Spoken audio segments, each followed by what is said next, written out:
Olá, tudo bem? Rede 10 de televisão, começando mais um Política, hoje conversando sobre um assunto de extrema necessidade e importância, que é preservação de prédios residenciais, prédios públicos, enfim, você vai ficar sabendo aqui sobre autovistoria, vistoria técnica de edificações. Você sabe o que é isso? Você vai ficar conhecendo aqui no Política.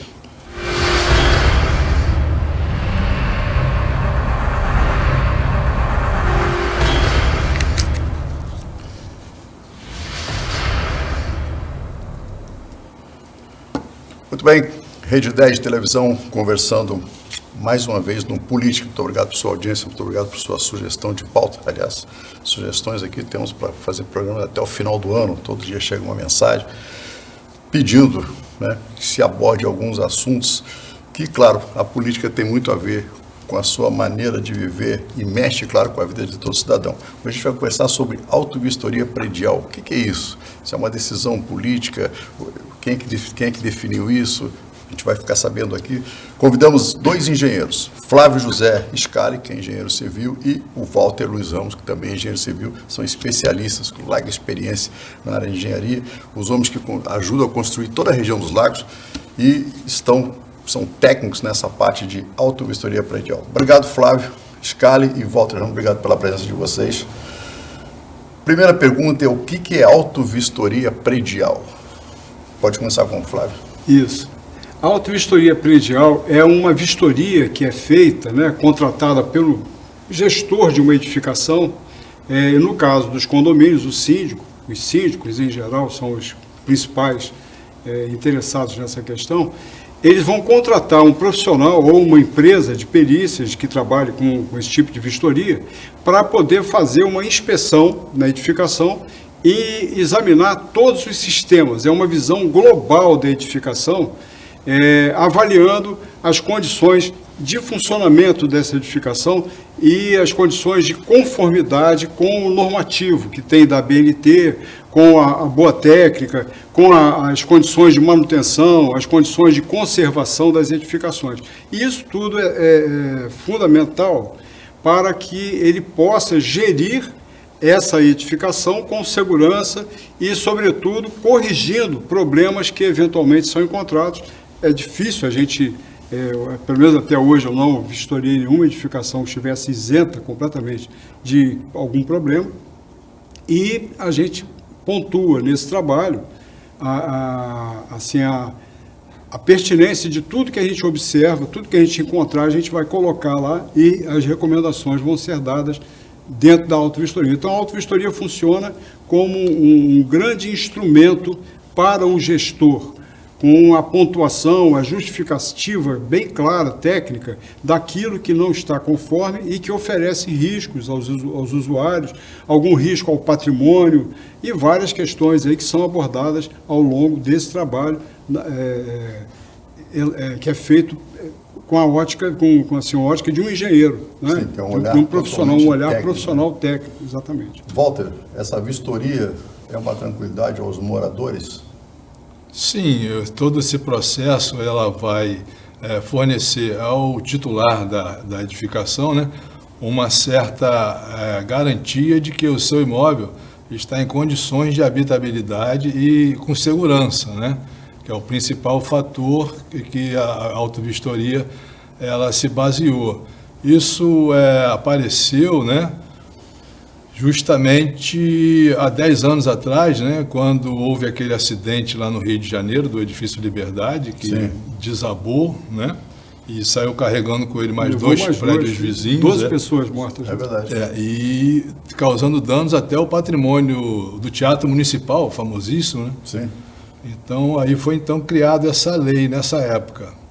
E essa lei foi pelo Estado, foi criada pelo Estado, e cada município tem que fazer uma regulamentação dela em função das características locais de cada região. E Cabo Frio teve agora a sua regulamentação a partir de dezembro do ano passado. É a Lei 3642, aprovada pela Câmara Municipal, e aí exatamente entra o objetivo do programa Política, que é mostrar ao senhor, à senhora, como a política pode interferir.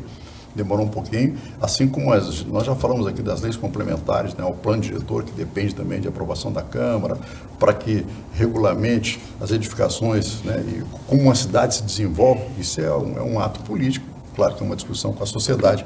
E a Câmara Municipal aprovou aqui a Lei 3642, que regula a autovistoria, o que significa que os proprietários, síndicos, né, devem se manifestar, antecipar. É uma prevenção, Flávio?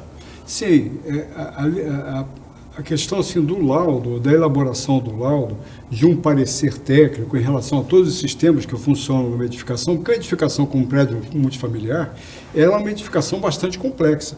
São vários sistemas que estão funcionando ali. Você tem um sistema estrutural, você tem um sistema de instalação elétrica, instalação hidráulica, esgoto, você tem a parte toda de gás. Hoje em dia nós temos o gás encanado, né? Também. Então, são situações que merecem uma atenção, que na verdade o laudo, ele é elaborado, isso é importante que a gente pontue, o laudo ele é feito de uma forma visual e sensorial por parte do inspetor. Então, quer dizer, não são, é como fosse um exame médico. É como se a edificação fosse um paciente. Sim. E ele então fosse receber uma análise clínica, um exame clínico. É um exame clínico, é um check-up da edificação. Aí, se nós, né, na inspeção, encontramos alguma situação que merece um exame mais aprofundado, uma verificação mais aprofundada, aí vai ser indicado um exame complementar que não faz parte exatamente daquele momento que a gente está vistoriando. Por exemplo, um cálculo estrutural. É uma situação que você está vendo de uma deformação estrutural atípica e que, às vezes, vai merecer mais cuidados, maiores cuidados. Algum outro tipo de problema na parte elétrica que a gente está observando e que vai demandar uma verificação melhor, por exemplo, do aterramento, das condições de aterramento da edificação. Então, são situações que a gente vai detectar no exame visual, como o médico detectaria no exame com o paciente, mas, de repente, para poder ter conclusões maiores e entender melhor o que está acontecendo, pode ser necessário um exame complementar, alguma coisa a mais tem que ser feita. Inclusive, essa terminologia, né, já foi até consagrada na norma, que as irregularidades se chamam patologia, né? Então, você tem hoje uma analogia à medicina. É bem associado com que já ingressou a palavra patologia na parte de edificação. Aliás, ou seja, uma enfermidade que está tendo ali na edificação. Para esclarecer aqui, né, dois técnicos com mais de 40 anos de profissão, o Walter, um dos problemas que, claro, nós jornalistas acompanhamos os trabalhos, quando acontece algum desastre, cai uma marquise, cai alguma coisa, a primeira coisa assim, tinha documentação, estava em dia, não estava em dia.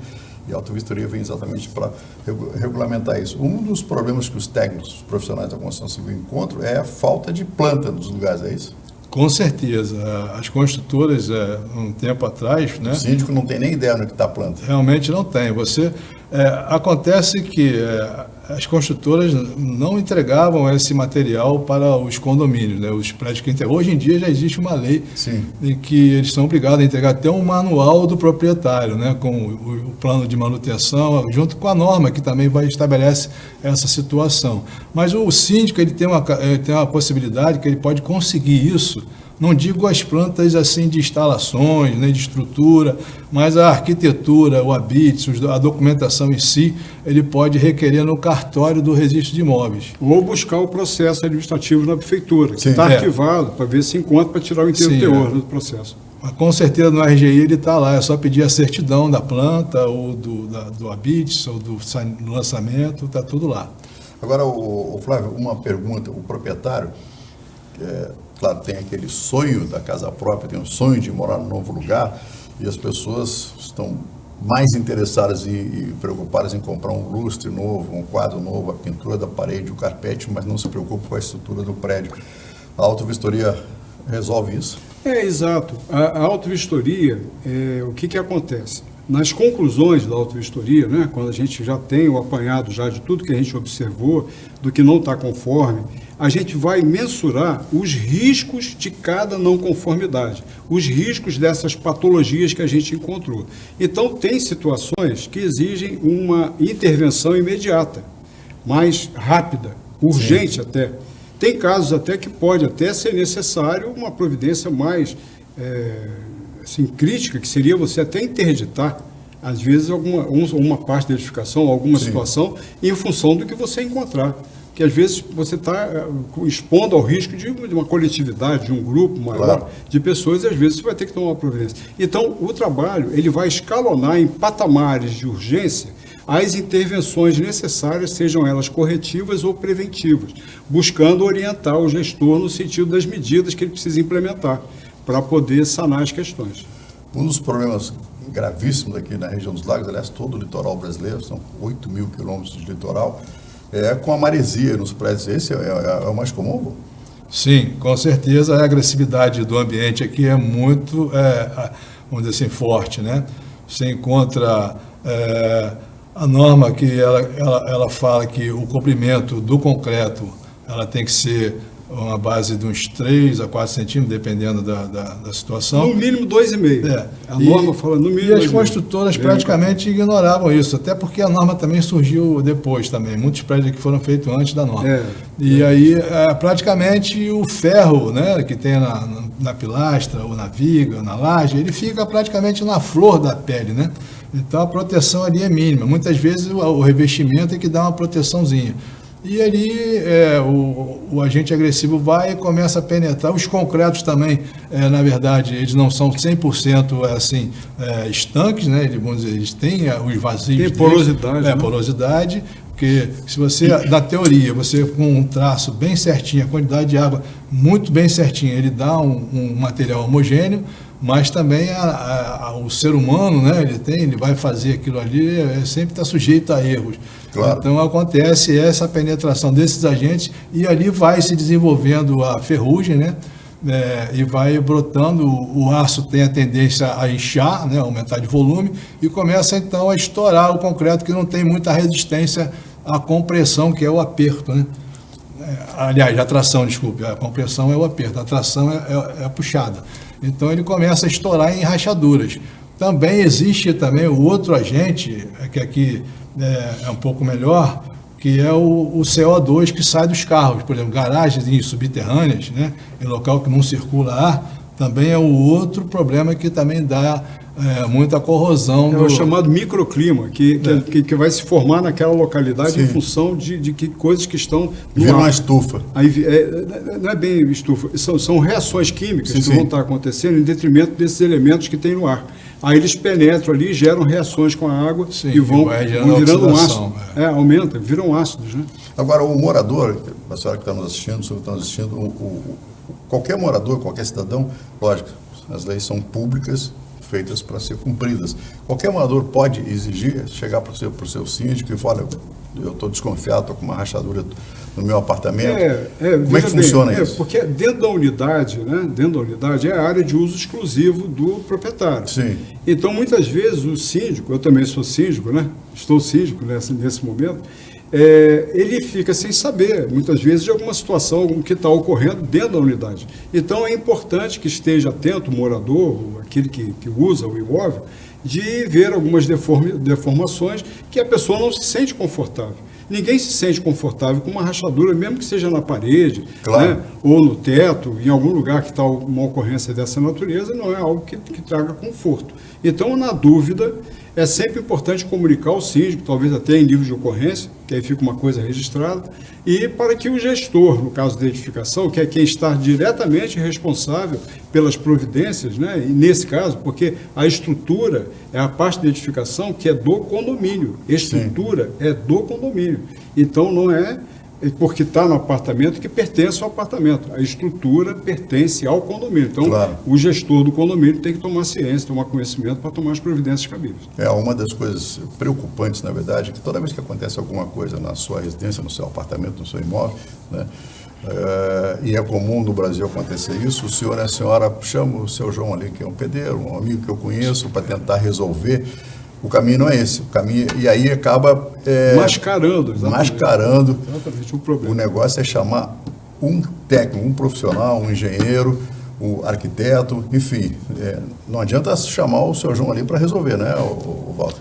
É verdade, porque às vezes, muitas das vezes, esse profissional tem até boa vontade de fazer aquela correção e tal, mas ele tem um olhar falta técnico. o conhecimento, o olhar técnico, ele tem muita prática e tal, mas ele não consegue avaliar ali quais são os agentes que estão funcionando na causa daquilo ali.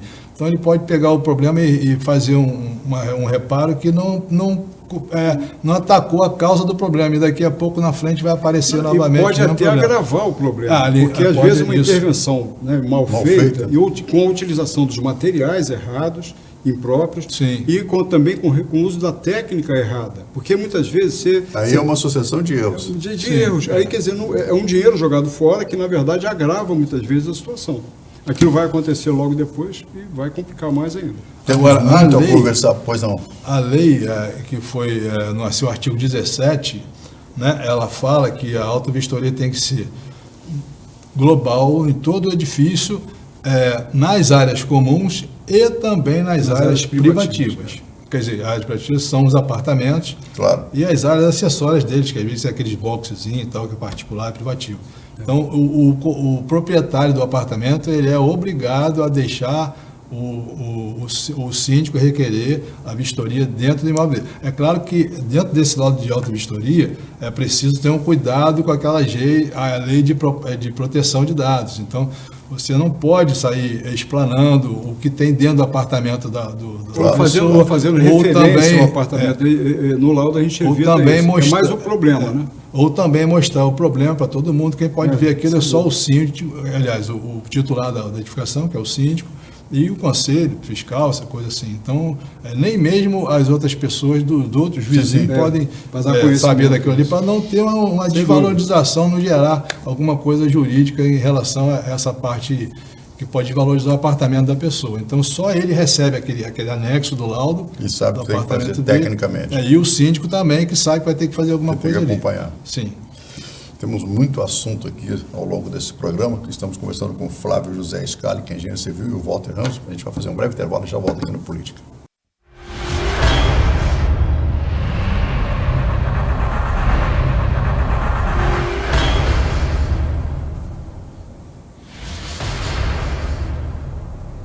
Um oferecimento de 1000 opções, presente no seu dia a dia. Em Araruama, Cabo Frio, Maricá e Rio das Ostras.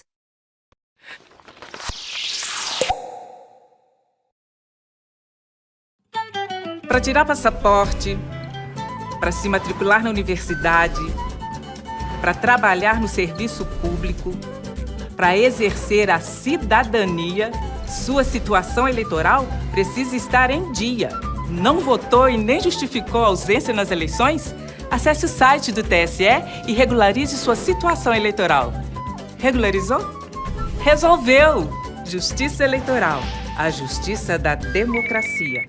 O Brasil é um dos países mais desiguais do mundo e tem milhões de pessoas que sofrem com essa pobreza. As desigualdades não se limitam à diferença entre ricos e pobres. Temos também um abismo das diferenças entre homens e mulheres, negros e brancos. São diferenças salariais, mas também de direitos, puxados pelo racismo e machismo. Reduzir essas desigualdades é fundamental para que todas e todos tenham acesso a direitos básicos, como saúde, educação e moradia. Mas o que podemos fazer para diminuir essas desigualdades? Um dos caminhos é ter um sistema tributário mais justo. No Brasil, os mais pobres pagam proporcionalmente mais impostos do que o 1% mais rico da população. Se os super ricos pagassem mais impostos, teríamos mais dinheiro para investir em políticas públicas para os mais pobres, o que ajuda a reduzir as desigualdades. Outro caminho é o controle e a qualidade de gastos nas políticas sociais, onde a sociedade tem o direito a uma informação transparente. Erradicar a pobreza e reduzir as desigualdades são princípios da nossa Constituição. Essa é a nossa agenda e pode ser a sua também. Nos ajude a tornar a sociedade brasileira mais justa, menos desigual.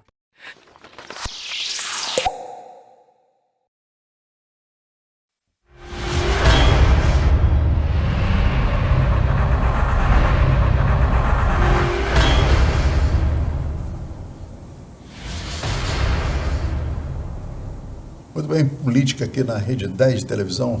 Hoje o nosso sinal chega em mais de 20 municípios, né, graças aos convênios, TVs a cabos, streaming e, claro, com a internet você assiste em qualquer lugar do mundo. Se você tiver um ponto de internet, você assiste no seu celular, na sua Smart TV. Muito obrigado por sua audiência.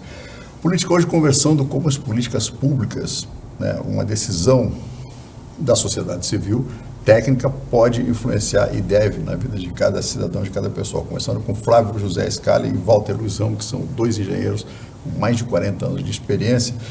E o assunto hoje é vistoria predial. Aliás, essa vistoria começou, esse trabalho todo de vistoria teve um olhar totalmente técnico da ASAELO, que é a Associação dos Arquitetos e Engenheiros da Região dos Lagos, a entidade tem 46 anos, a quais os 2 engenheiros aqui fazem parte. Aliás, o Flávio é vice-presidente da ASAELO. Mais uma vez, obrigado pela presença. A ASAELO foi fundamental, esse olhar de todo o grupo de profissionais para definir o que pode e o que não pode dentro dessa legislação? Sem dúvida. Na época, né, foi até do Luiz Sérgio como presidente, ele formou um grupo de trabalho, e esse grupo de trabalho, então, teve algumas reuniões, foi até no meio da pandemia, né? Nós participamos desse grupo de trabalho, e a gente, nessas discussões, nesses debates, nesses encontros que a gente teve virtuais, aí, nós fomos aí alinhavando conceitos que depois foram se materializar nesse material que compôs a minuta encaminhada à Prefeitura, depois num processo também junto à Prefeitura, com aperfeiçoamentos que houve em relação a essa minuta, foram outros artigos foram sugeridos e tal, acolhidos aí, e a gente então passou a ter uma minuta aprovada, inclusive junto à Prefeitura. Isso foi encaminhado ao prefeito e acabou que teve um momento que o prefeito, o falecido José Bonifácio, né, ele, sensibilizado com a questão, ele encaminhou isso à Câmara, encaminhou o projeto de lei à Câmara e, com isso, a Câmara iniciou, então, os debates e tal, aquelas questões de trâmite lá. Sim, audiências públicas. Essas questões todas para poder implementar a lei. Então, hoje, já é uma lei que tem a sua vigência com a publicação em 14/12, mas com um prazo de carência de 120 dias, a partir do qual, parece que agora, em abril passado, meados de abril passado, ela começou a ter assim, a sua aplicabilidade efetiva. E, digamos, ela passou a ter esse caráter de obrigatoriedade em relação a certos tipos de edificação. Aí eu gostaria até que o meu amigo falasse um pouquinho aqui, hein, Walter? Inicialmente, os 120 dias, ela teve a vigência agora, né? Aliás, ela foi publicada em dezembro, né? E agora a efetividade dela começa agora 120 dias para os edifícios que têm mais de 10 anos do habites. Então, se o seu edifício tem mais de 10 anos que já recebeu o habites, né, ele tem que fazer a autovistoria. E também para edificações também que, por acaso, não tenham habites, também estão obrigadas a fazer, independente de ter ou não. Também E depois ela, com um ano, para as outras edificações que são maiores que 750 metros quadrados, e até 3 pavimentos, ou até também, dependente também do número de pavimentos, que no caso são... Agora, e as residências, até 750 metros quadrados e abaixo de 3 pavimentos, elas estão isentas dessa autovistoria. Não precisam fazer, não. Os parâmetros são 750 metros quadrados de área, 10 anos de construída e mais de 9 metros de altura. Hoje, os parâmetros que estão funcionando para edificações que estão nessa condição, elas têm a obrigatoriedade de fazer. Quer dizer, uma casa com 3 andares já tem que fazer. Não, para unifamiliar... Acima de 3 andares. Unifamiliar é isento, né? Unifamiliar é isento. Unifamiliar é isento, não tem essa obrigatoriedade. Se for multifamiliar, tiver mais de uma unidade, aí entra na obrigatoriedade. Isso se enquadra também nos prédios comerciais, que às vezes você tem lá um mercado que só tem um andar e tal, mas então, ele tem mais de 750 metros quadrados, ele tem que fazer também. Essa seria a próxima pergunta, os prédios comerciais. Por quê? Nós, jornalistas, né, todo dia noticiamos, todo dia se vê na imprensa nacional e internacional, restaurantes que pegam fogo, prédios, supermercados, enfim, né? Recentemente, explosão lá no Paraná com silos e tal, porque não houve um cuidado com a vistoria. Como é que entra os prédios comerciais, indústria, como é que fica isso? Tem que ter essa obrigatoriedade também? Tem a obrigatoriedade de fazer, sim, com certeza.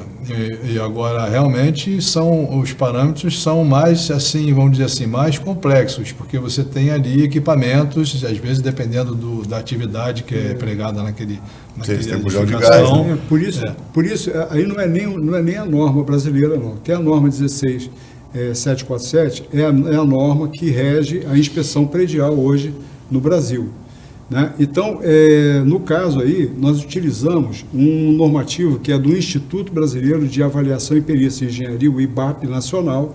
O IBAP Nacional prescreve 3 níveis de vistoria, de inspeção. Tem o nível 1, o nível 2 e o nível 3. O nível 3 é para essas certificações que têm maior complexidade. Porque, por exemplo, esse acidente que você citou, desse incêndio que houve, essa explosão, uma instalação industrial, ela é extremamente complexa. Aquilo ali não é brincadeira. E silos geram gases, né? Tem várias situações aí de silagem que são muito específicas, né?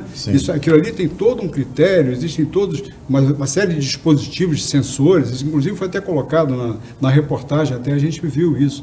Então, vai depender muito do tipo de edificação, do uso que a edificação está destinada, que poderá demandar situações assim de um nível de inspeção e envolver uma equipe que vai muito além de apenas o engenheiro.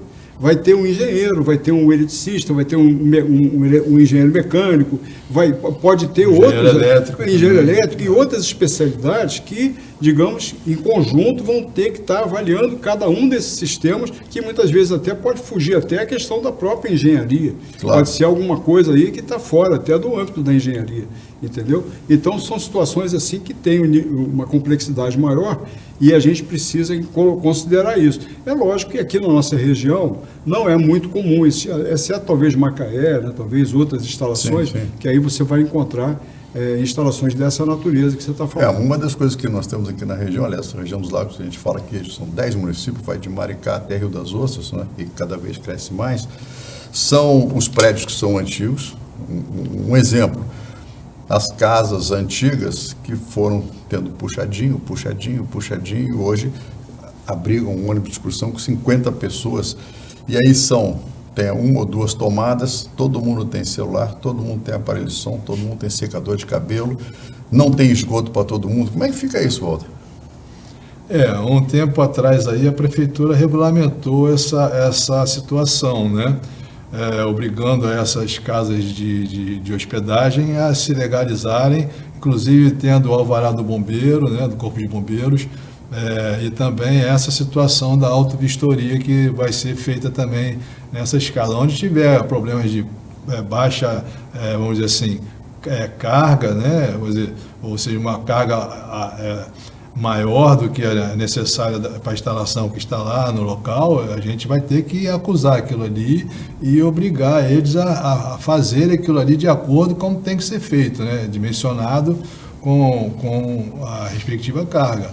Então, a tendência com a autovistoria, vinha a dar mais segurança para quem se hospeda nesses lugares. Mas o proprietário do imóvel, ele pode solicitar isso, aí ele faz o quê? Ele pode, ele entra deve em contato com a ZAEL, né? que é a Associação dos Arquitetos e Engenheiros, tem o site da ZAEL, tem as mídias sociais, vai na prefeitura, qual é o caminho para regularizar o imóvel?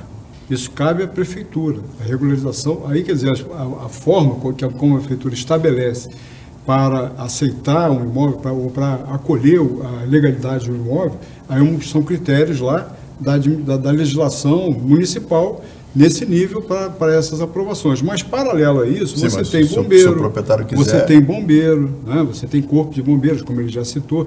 Tem essa questão também, dependendo da utilização que a edificação tem, você vai ter uma carga maior. E o que está acontecendo em relação a essas adaptações de casas, de imóveis residenciais, para funcionar como uma pousada, ele funciona como um hotel, e às vezes até com uma capacidade muito superior, né, com, sei lá, um quarto que você poderia botar 2 pessoas, você bota 4, bota 6, né? Então são situações como você falou, todo mundo tem celular, tem rádio, tem não sei o quê, tem equipamentos, e aquilo ali pode gerar um problema. Então isso é uma situação crítica, mas que, digamos, está as ações ou alguma medida nesse sentido, caberia à prefeitura. Mas o proprietário pode pedir um... Pode. Porque, por exemplo, outro dia eu visitei... Pode. Porque, veja bem, eu acho que existe de longa data aí uma forma, assim, talvez equivocada que a sociedade teve de exame em relação à atividade até do próprio engenheiro. Engenheiro não é só botar placa na frente de uma obra, ou para assinar uma planta. A engenharia, ela pode muito mais do que isso, e ela tem a sua relevância justamente na proteção da sociedade. Há danos que podem ser evitados, há situações de risco que poderiam ser minimizadas. É uma das coisas no Brasil que virou moda, aliás, no mundo inteiro já existe, né, que é do Bed and Breakfast, que é o lugar onde você hospeda, dorme, toma o café da manhã. E no Brasil, o hostel, que você e eu, não é toda vez que viajo, quando viajo sozinho, vou a trabalho, eu acabo ficando num hostel que é mais prático. E já fiquei num hostel, num quarto em que tinham 6 camas. E agora tem beliche de 3, que eu nem conhecia, são 3, quer dizer, né? Então são 3 pessoas, são 2 pessoas em cima de você. Então, nesse quarto normalmente dariam 2 camas, né? E tem 6.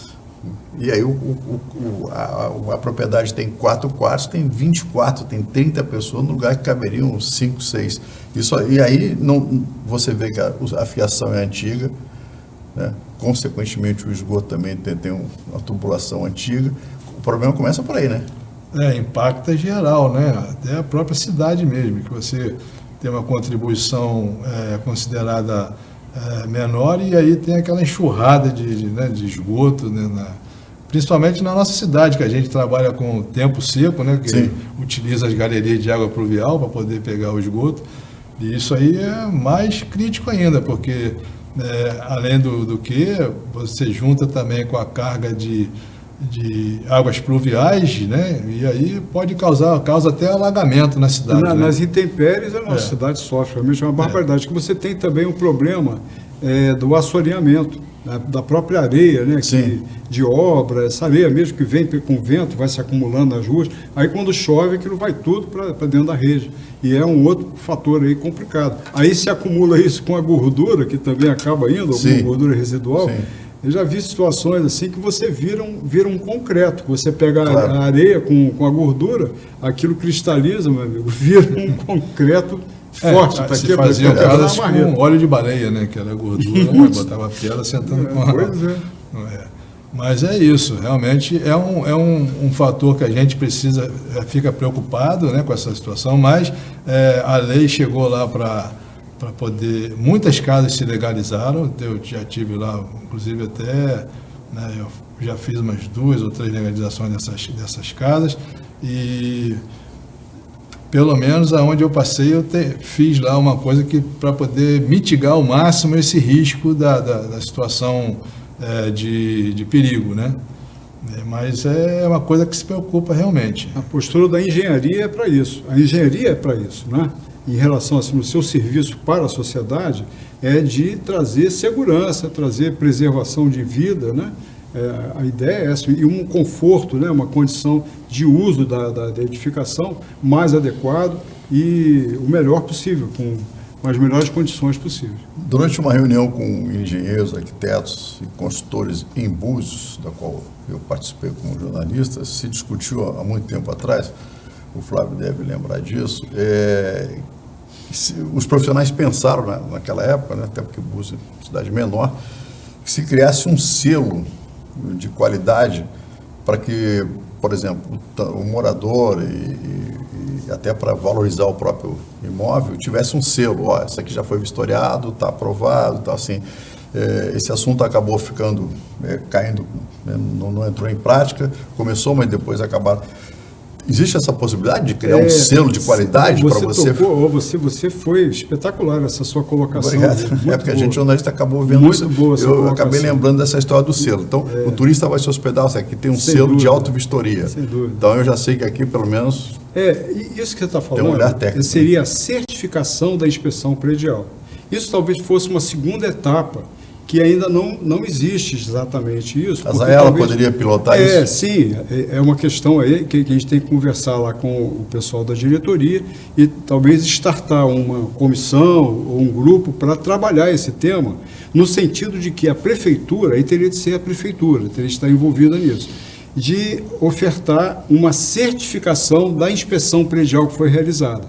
Então, quer dizer, é emitido um certificado que atesta que a edificação recebeu uma inspeção, né? E que, digamos, ela está conforme, digamos, ela está seguindo o que o normativo exige, o que a lei municipal estabeleceu, a 3642. Ela cumpriu o que estava determinado.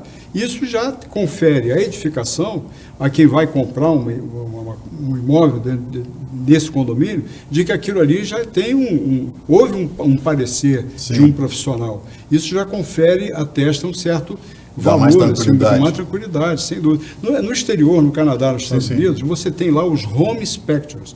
É uma situação em que quando o cara vai comprar um imóvel, quando ele vai reformar, ele tem que comunicar à prefeitura, não sei exatamente como funciona, mas a administração do município lá, e a cada passo lá ir respeitando. Ele vai na edificação e vê o que está faltando, vê como é que o cara está fazendo, entendeu? Existe todo um cuidado de critérios e regulamentos nesses países voltados para isso, para poder conferir a segurança nas ações e não ter, para diminuir riscos, né? Aliás, lá já tem essa prática de longa data. Pois é, aliás, quando hoje você entra nos sites oficiais para procurar um carro, né, tem lá assim, quantas multas teve, tem a marcação por estrelas da vida daquele veículo, né, teria que ter o mesmo da vida dos prédios, né, assim, porque quando você se hospeda num hotel de 3, 4, 5 estrelas, você sabe porque foi avaliado a hospedagem, o serviço, enfim, mas se você não tem a consciência da parte interna, né, da anatomia do negócio, né? Na lei hoje está funcionando da seguinte forma: você contrata o profissional, faz o laudo, esse laudo ele vai dizer quais são as correções, as prevenções, e dá um prazo em função da urgência de risco de cada problema. E aí você, o titular do imóvel, ele primeiramente ele tem que comunicar a elaboração do laudo na Defesa Civil Municipal, que está fazendo o laudo. E depois que o laudo fica pronto, né, ele vai então estabelecer aqueles prazos, o profissional vai estabelecer os prazos das correções, ele vai ter que executar aquelas correções, né, e aí ele tem um prazo para fazer isso, para cada correção. Depois que ele terminar, ele vai chamar o profissional que fez o laudo para poder atestar, né, que as correções estão de acordo com o que foi formulado no laudo.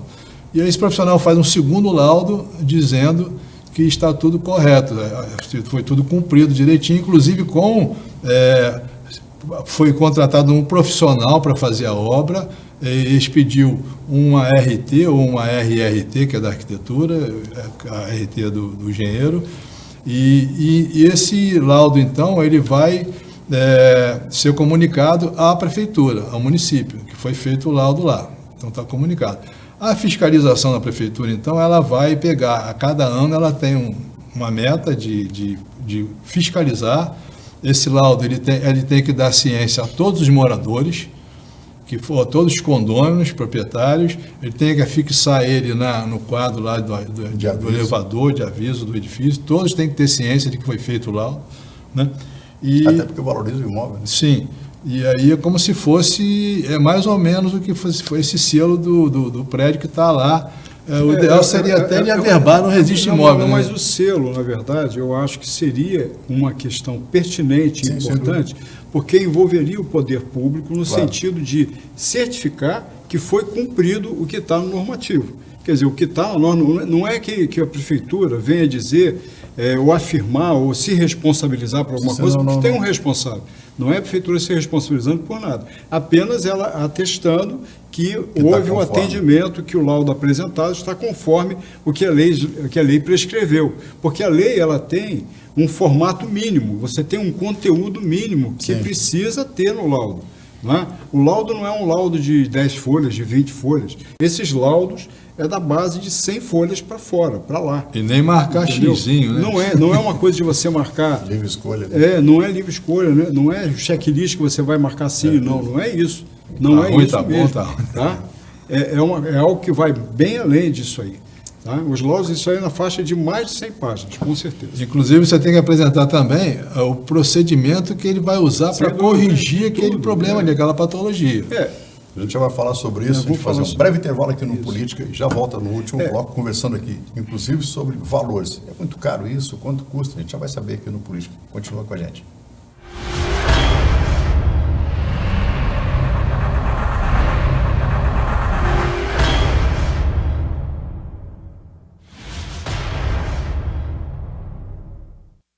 Um oferecimento de 1000 opções, presente no seu dia a dia.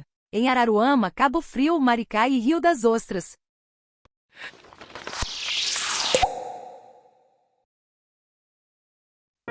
No Brasil, a fome é a realidade de milhões de crianças e adolescentes que vivem na pobreza. Muitas mães que às vezes não têm o que comer. A gente passou necessidade, né?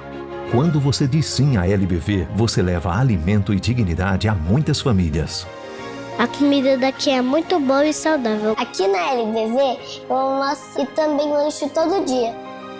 Na luta contra a fome, o seu sim importa. Doe agora em lbv.org.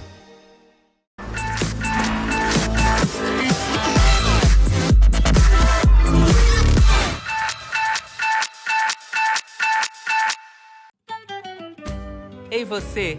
Você que não votou nem justificou a ausência nas eleições? Sabia que dá para regularizar a sua situação eleitoral pela internet? É só acessar o site do TSE, clicar em autoatendimento do eleitor e resolver sua pendência. Regularizou? Resolveu! Justiça Eleitoral. A justiça da democracia.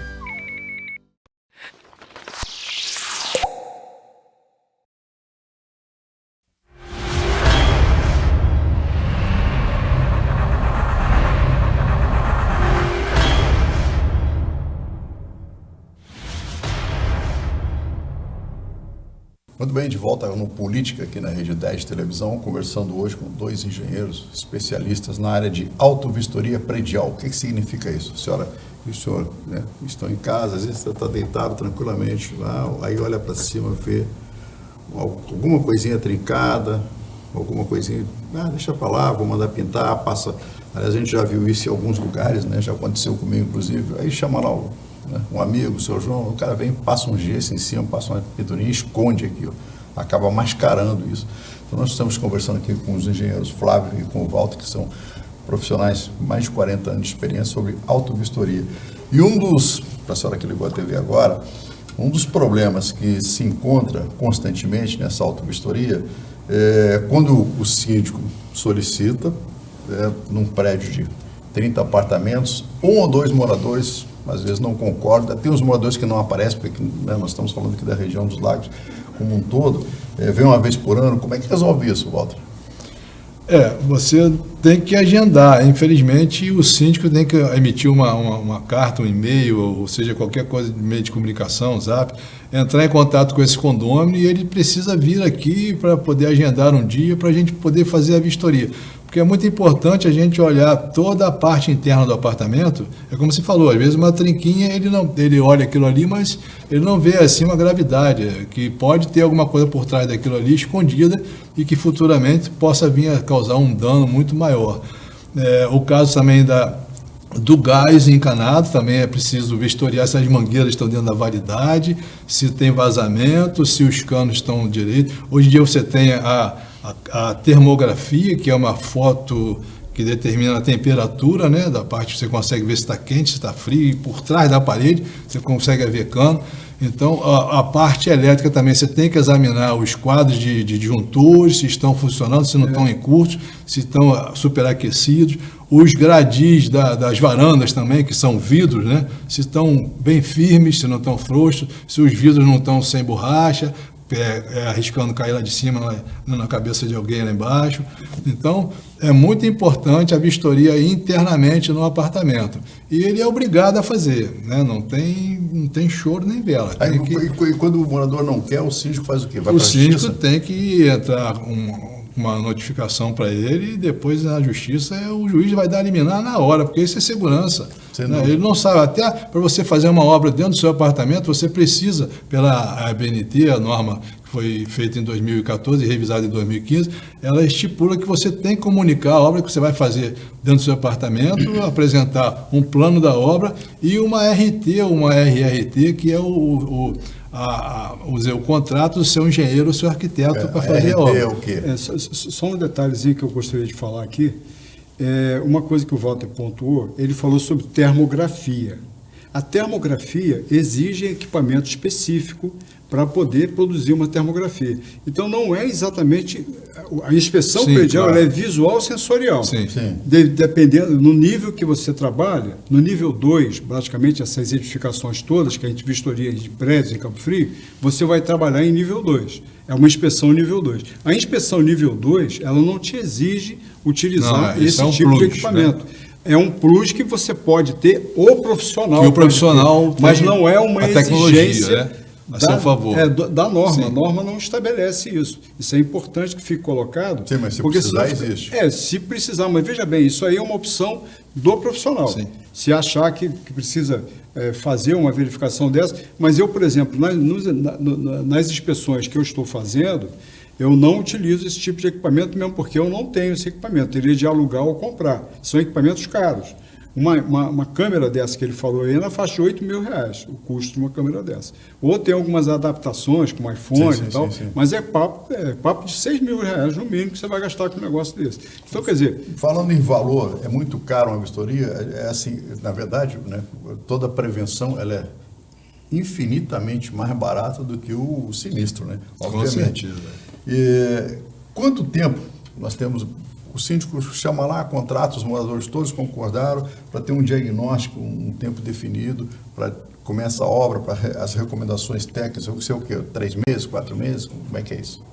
Eu acho que vai levar, que você tem a fase toda de anamnese, né, que é as entrevistas que você vai ter com o zelador, com o próprio síndico, sobre situações do histórico da edificação que você tem que apurar. Você tem que ver as documentações, documentação administrativa, documentação técnica, documentação de manutenção da edificação, porque muitas dessas edificações, quase todas em Cabo Frio, pelo menos as que eu já vi, não tem plano de manutenção. Então, quando a edificação não tem um plano de manutenção, é voo cego. Fica no eu acho. É voo cego. O síndico acha. O síndico não tem os projetos, não tem plano de manutenção, então ele fica à mercê da sorte, muitas vezes, que ele não tem. Essa documentação você não encontra. De 2 profissionais, né, com capacete, e a gente vai ver aí. Pode que você não encontra os documentos mínimos que, digamos, o gestor teria de ter para poder dar conta de uma... Veja bem, é uma edificação com uma complexidade imensa. Exatamente, qualquer edificação. É isso que o profissional faz, né? Quer dizer, ir no detalhe, né? Vai nos detalhes. O que é possível visualizar dentro da experiência do profissional é uma experiência sensorial e visual, né? Que ele visualiza e, assim, quanto mais, digamos, apuros de informações ele tiver em cada elemento desse sistema que ele está sendo vistoriado, ele vai ter mais possibilidade de identificar os problemas, entendeu? Walter, na hora de adquirir um apartamento, de adquirir um imóvel, quem está comprando pode pedir ao síndico assim, quero saber do laudo da vistoria, quero saber se fizeram vistoria, porque eu preciso, hoje, você precisa de no mínimo 300, 400 mil, no mínimo para comprar um imóvel, pode pedir isso ao síndico? Tem que ficar guardado 20 anos no condomínio, tá? Está na lei também. Tá na lei. Com certeza pode, só que agora no início, né, ainda estamos engateando com relação às edificações, começaram a contratar aqui na região, né? Aqui na região, estamos falando do município de Cabo Frio. Estão começando a contratar esses laudos a partir de agora. Então, eu acredito que hoje que talvez você não consiga muitos prédios com esse tipo de situação, mas um futuro próximo, né, você vai com certeza, o síndico ou o corretor vai fazer uso dessa propaganda, né, de venda do imóvel que valoriza bastante o apartamento. Aliás, o corretor pode do titular. Exigir e mostrar, olha, isso aqui teve uma recente avaliação técnica. E veja bem, o cara que você está comprando um imóvel, digamos que você compra um imóvel novo, né, recém-construído, que está, digamos, na garantia até também de quem construiu. É muito interessante para o proprietário que está adquirindo contratar um laudo específico só para a unidade dele, para verificações das condições da... Eu vou comprar um apartamento, eu posso contratar qualquer um dos senhores para assim, olha, eu quero... Isso é muito importante, que muitas vezes você vai ter um problema, por exemplo, pode ter um cara que comprou um apartamento, um investidor, aí o apartamento ficou fechado lá 1 ano.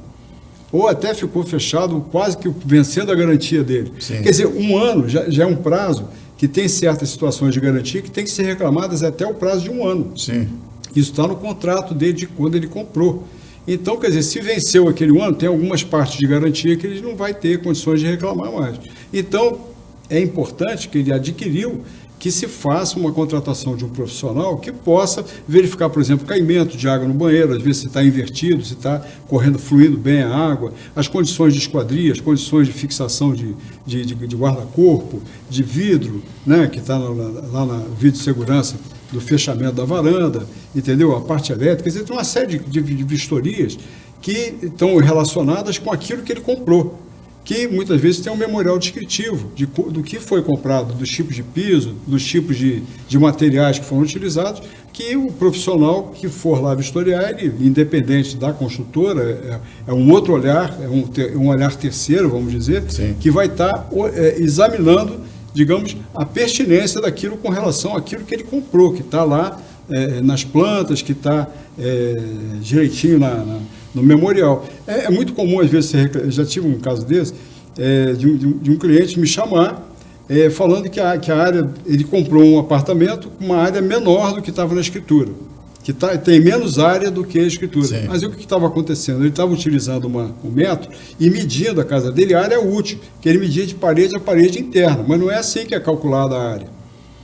A área do apartamento é calculada de uma maneira diferente. Você considera eixo de parede, você às vezes considera por fora da parede, na parte comum, quando confronta com a área comum. Então, que existe uma forma de você calcular que às vezes a pessoa medindo só na trena dentro de casa vai encontrar uma área que não vai corresponder. Isso tudo ele pode requisitar no cartório, que está tudo registrado no RGI, que é a NB, a antiga NB 140, hoje é a NBR 12721. Que vai tratar de todas essas áreas que você falou, privativa, acessória, inclusive área real, né? Então ele pode conseguir isso lá. Agora, um grande buraco que eu vejo aí, porque as pessoas quando compram imóvel e vai receber o imóvel, na entrega, a construtora vai fazer aquela reunião de entregar o imóvel, eu acho que é uma grande perda que essas pessoas estão fazendo, é não contratar um profissional, né? Para poder participar dessa entrega, ou seja, para vistoriar. Mas é isso, essa vistoria que ele falou, vistoria de entrega, não tem nada a ver com a auto vistoria. Não, é uma coisa que é contratada. Tipo. Pois eu já tive uma situação, exatamente em cima do que o Walter está comentando aqui, que é o seguinte, um corretor falou assim, olha, estou falando aqui de litoral dentro do Rio de Janeiro e do Espírito Santo, né? Em seguida eu estou lá, dizendo o seguinte, olha, prédio de 3 andares, muito cuidado, que a parte de baixo tem infiltração e a de cima chove, então você tem que comprar um apartamento do meio. É mais ou menos isso, Walter. Pô, então, o que eu faço? Só para comprar o do meio. O de cima tem problema, né, com telhado, o de baixo tem infiltração, não sente como assim, né? Porque esse profissional ele vai trazer todas as características técnicas que estão abordadas ali naquela entrega, qual a garantia da esquadria, que não é tudo 5 anos. O pessoal, tem 5 anos de garantia. Não, tem garantia que é 20 anos. A estrutura, por exemplo, Sim. Não, e tem coisas que você pode reclamar que estão no seu contrato de compra, que é até 1 ano. Se você não reclamar dentro daquele ano, você já não pode reclamar. Aquele item você não pode reclamar mais. Tá? Tem esse detalhe também. A gente sempre comenta aqui no Política que os nossos entrevistados, os nossos convidados, né, têm muito a ensinar, né, tem uma larga experiência, a gente só convida aqui especialistas na sua área, conversando com Flávio José Scali e com o engenheiro Walter Luiz, ambos 2 engenheiros com larga experiência. Como é que encontra o Flávio José Scali? Tem um telefone de contato? Vai aparecer aqui na tela para você, porque ela está começando a auto-vistoria, vai aparecer o telefone aqui. Qual o número? Sim, o meu telefone de contato é 22 974016097. Walter. O meu também é 22 99970 0228. Tem também o Instagram, que é @Walter_engenheiro. Agora o pessoal está em dia com as mídias sociais, com o Instagram, você não perde nada. Começando aqui, vamos deixar o último recado, né? Agradecer ao vice-presidente da Azaela e o Walter também. O Walter concorreu lá durante a eleição da Azaela, são dois engenheiros extremamente competentes, né? Uma larga experiência aqui na região, sabem tudo aqui de obra, de construção, pode orientar muito bem você para você investir o seu suado dinheiro no lugar certo. 1 minuto para cada um dos senhores dar sua despedida, você pode se dirigir para aquela câmera ali. Flávio, começando com o Flávio. Eu agradeço a oportunidade, porque eu acho que é muito importante a gente estar esclarecendo as pessoas, elucidando em relação a assuntos, inclusive até novos, vamos dizer, né, na nossa cidade, em termos assim, mas que vem trazer largos benefícios, porque antes de tudo, esse trabalho para o gestor da edificação, que é o síndico ou o proprietário, vai propiciar um embasamento técnico, né, com justificativas formuladas dentro das normas pertinentes, de modo a fazer uma análise, um estudo bem claro dos problemas que a edificação está apresentando, que dizem respeito à sua conservação, com relação ao seu conforto, com relação à preservação do patrimônio e a questão de segurança e riscos, que a gente precisa estar sempre trabalhando para evitar que isso prospere e possa trazer um mal maior. Walter Luiz Ramos. Eu fico muito feliz de estar aqui contribuindo, né, com essa informação que a gente está podendo passar aqui para a sociedade civil e também para as pessoas que habitam as edificações, os titulares das edificações, os síndicos, né? E o que a gente puder contribuir, a gente está assim de braços abertos. Gostaria também de agradecer a você, parabenizar pelo seu programa. Obrigado. Que é muito bacana. E então é isso aí. Muito obrigado a todos e vamos em frente. Né? Vamos em frente. Flávio Scali e Walter Luiz Ramos, dois profissionais engenheiros com larga experiência. Aliás, eu costumo dizer que os engenheiros aqui, como o Walter e como o Scali, construíram a região dos lagos, continuam construindo, né? Aliás, vem uma série aí, você aguarde aqui no Política. Muito obrigado por sua audiência. Até a próxima.